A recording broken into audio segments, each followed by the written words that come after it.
Hi everyone, I'm going to be doing this lovely little pattern from Miniature Secret Garden today using Staedtler Ergosoft Pencils, and just show you a way that you can have a go at this. Now it's quite a detailed floral design, so I thought I would show you this one so that you get some ideas of how to do it. When we've got all this little detail, we don't actually have to worry quite too much about it.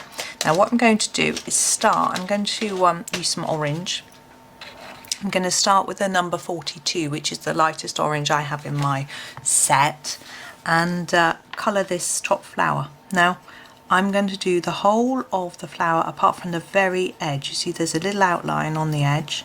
See, I'm just scumbling away with my round and round movement, just getting a nice layer of a base layer of orange. And what I'm then going to do is just highlight a few of the details in a darker orange. But we're not going to worry too much. We could do all sorts of fancy things, but I know that it's quite small. It's not always that easy to see, that easy to get your pencil that sharp.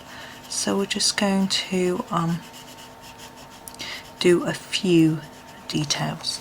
So there we go. That's all I'm going to do with that one at the moment. And then I'm going to take a couple of colours up in my set. It's number 24. This is quite a dark orange, and I'm going to firstly go all the way around the edge of the flower in this darker tone. Now I'm going to do, I'm not staying in the lines very well as usual, I'm going to do this page with this design. The flowers are going to be different colours, so this top one's going to be orange, next pair will be a different colour, and the pair at the bottom something else. I haven't decided yet, but in order to bring it all together, I actually had this tip from a video that Johanna herself made, which was that if you then make the leaves consistent colours through, it ties it all together and it doesn't look quite so bitty, I suppose. I mean, I have done pictures where I've done random greens for leaves and random colours, and it can work very well, but it just depends on the effect that you want. I thought I would show you this. So as you can see, I'm just picking out some of the details. This is really small. I'm not staying in the line at all. It'd be better off with these dots with a fine liner, which I do have, but I'm just going to persevere with my pencil. You can see it's a bit messy. So there's my orange. Now I've noticed a few bits that I've missed with the lighter orange, so I'm just going to go back over that again. Now I do wonder whether I should get a magnifying glass to get it looking really good, but I figure that then all I'll see is how much I've gone out of the lines, so maybe not. Now what I'm going to do with the other flowers is I'm going to try and do a similar pattern with regards to where I do light and dark applications of colour. So these two I'm going to do blue. So I'll start with the lightest blue in the same way that I did with the orange. So 30 is the one that I've chosen, and do a light application. I'm going to start with that piece, this piece, and here again leaving the very outside because I will do a dark layer there, but not worrying too much about other areas that I'm going to do dark, or else it gets too tricky. So just a light scumbling across the whole thing. You could push down harder and do a darker colour. My sharp pencil will break if I do that, so I'm just taking it easy, and also I'll just go massively out the lines. So there's that one. Now you could do this a different colour, I'm not going to, but I like things symmetrical, but that doesn't mean that you have to do everything symmetrical. I have seen there are people who do everything so nothing is symmetrical, or the colours are actually purposely not matched, and there is a freedom and joy about doing that which I quite almost envy in a way, whereas my brain says it has to match all the time. And that can make it a little bit tricky at times to get it looking just so. Okay, there we go, there's that light layer, and then I'm going to pick a darker blue. I think I'll go for this one, which is the number 3. And I'm going, like I did with the previous one, I shall start by going all the way around the edge and then pick out a few of the little details. Again, you could do this with a fine liner. Now Staedtler do lots of fine liner pens as well as these pencils, and I think the colours tone in quite well.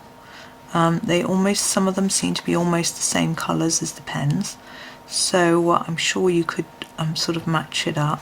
The only thing I haven't tried is whether the fine liners go through the page in these little books. I'm sure they probably don't, because the paper is usually designed to work well, but I probably shouldn't have done that. I'm going to do the whole of that so it matches in with the other one. But always try a little bit first. What I would do is turn to the back of the book. There are some pages where you can, where it shows you some of the pictures that are in, snap my pencil, where there are some of the pictures that are further inside, so you could use that bit to just have a little scribble in the back and experiment there. I think I'll leave that. That one's too light. There we go, and then do these circles all across, and we'll do the same, exactly the same on the other side. These circles are a little bit bigger. I'm still not very good at staying in lines. Now with this thing, this bit here, I think it looks like it wants to be spherical, so I'm going to shade it just a bit round to make it look a bit more rounded. It was big enough to do that. I wasn't going to do that, but I just felt we needed a little bit of help. Okay, so all the way around the edge of here again. Now when I'm doing this, I'm thinking, what colour am I going to do the leaves? And what colour am I going to do the last pair of little flowers at the bottom? Now choosing colour, it's a really interesting thing. Some people use a colour wheel, some people decide on a palette before they get going, and I just tend to be a bit random and sort of think what will work and what does it look like it's missing.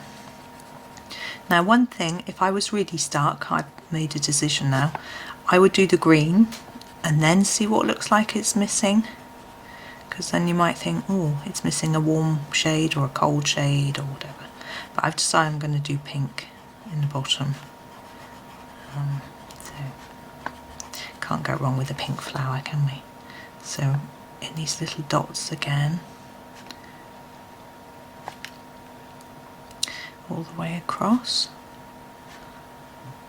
These are a lot easier, and remembering to shade this bit just a bit to make it look more spherical.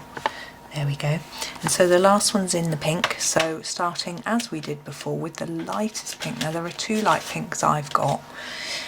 I'm going to go for the number 20, and now this is a very small flower, so we may not get a lot of detail. There are these tiny little dots on it. I'm not going to try and make those dark. I just don't think I'm going to get any sort of accuracy because I'm so wibbly wobbly with my colouring. So if you've got a fine liner or a really steady hand, then do those in your darker colour. But I'm just not going to do it. And I'm going to take for the darker colour the number 61, and I'm going to do around the outside like we have with all of them. And as you can see, there's now a consistency between all of the flowers, but unfortunately with those little dots not being done, I'm going to do that bit instead because I can manage that bit. It's a bit bigger. So there is some consistency, so it sort of ties them together. Now another idea I had with leaves to tie them in was I did a picture where I did all the flowers and then I took one colour from the flower and put it into the leaf. So say I'd used blue for the flower, I used a bit of blue in the leaves that were with that flower. So that was a different approach. That's number 5. That was interesting. I quite enjoyed doing that. It opened my mind a little bit to put in colours like pink and purple in with green. I did sort of blend it in so you couldn't, it wasn't a purple flower and a purple leaf, but it was an interesting thing to do. So I'm just going to do a layer across all these leaves in this colour because they're quite fine detail again. I'm not going to worry about all these lines and stripes and things like that on them. And all the leaves also are different. They're different shapes and sizes, so in nature if you found a leaf that was a different shape to another one, it would more than likely be a different colour, but I'm not going to worry about that either. Just keep them all consistent. I'm trying to see what's going on there. That one is popping out from behind, isn't it?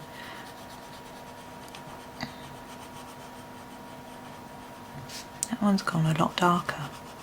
It's interesting. Okay, and these, I'm not going to worry about the line around the outside because there isn't one on all of them. I'm just going to keep it the same. Now I'm just trying to get an even coverage of colour, and I find that doing a round and round movement tends to be best for that for me. But some people like to colour all in one direction and then on top in another direction to try and make it look more even. I know that's how my children are taught to do it at school.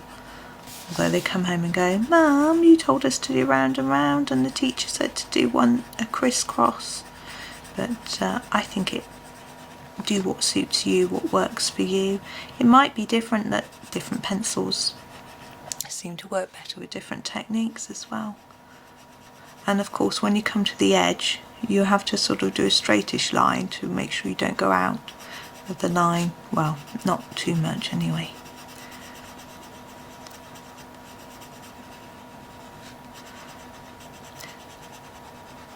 Now I press quite hard, so it comes out quite dark. Sometimes when I first started, my colouring was really, really light. It was partly because I didn't have the strength in my hands to press hard enough on the page. I wasn't leaning on a very good surface. I was using Staedtler Noris pencils, which takes a little bit more pressure to get the colour out, and I wasn't very confident, so I didn't want to go hard in to start with because I was a bit worried about whether it would look good or not. But sometimes it's good to go gentle. You don't want to push too hard. Right, so I've done a layer which is reasonably even, not perfectly, but reasonably even across with this one. And I'm going to take the next shade up, which is the number 38, to just do some finishing details. So I'm going to firstly look at where this one overlaps, and I'm going to pop in a bit of shadow under here to add a little bit of texture there, and I'm going to do the same here. So under here there'd be a bit of shadow, and also where it comes up to the leaf. And I'm pushing the pencil quite hard, right close to the line, and then gently reducing the pressure as we come out to fade that shadow across. Oh, and there's me breaking my pencil. I think that's the second one, isn't it? But it still leaves a sharp enough edge to colour with, which is good. And across to the end and up here. Now I think we'll add a little bit of dark colour just at the bottom of here, and the same on this one, and then on the bottom of this one, and this one. Let's have a look. I'm going to have a look in the camera to see how it looks, and I think that's fine. I'm not going to worry about these really little ones, they're just too small. Although where these cross over, it's just tempting just to have a little go at popping a little bit in, but I know it's a bit messy around there where I went out of the lines anyway. And this is why people tend to do a background after. They might go over it all with a black pen, and then you can go colour over all your little mistakes. The problem with this picture, of course, is you've got these black stems, so you have to decide whether if you go over them in black pen they will disappear, so you have to think about what to do with that. Anyway, I'm quite happy with it on the white, so I'm going to leave it there. So I hope you enjoyed that video, and happy colouring.